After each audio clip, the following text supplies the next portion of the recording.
Gettysburg Address by Abraham Lincoln. 70 years ago, our fathers brought forth on this continent a new nation, conceived in liberty and dedicated to the proposition that all men are created equal.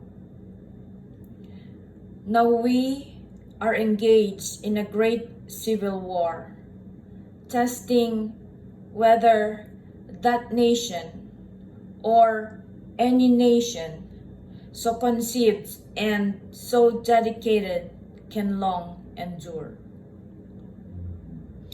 We are met on a great battlefield of that war.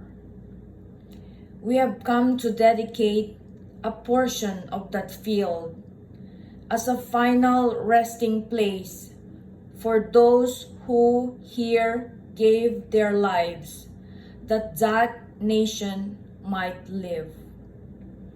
It is altogether fitting and proper that we should do this.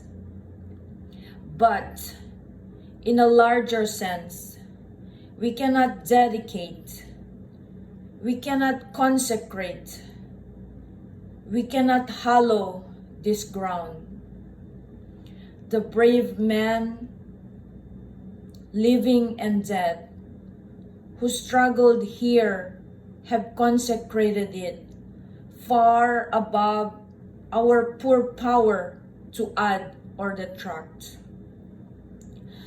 The world will little note nor long remember what we say here, but it can never forget what they did here. It is for us, the living, rather, to be dedicated here to the unfinished work which they who fought here have thus far so nobly advanced.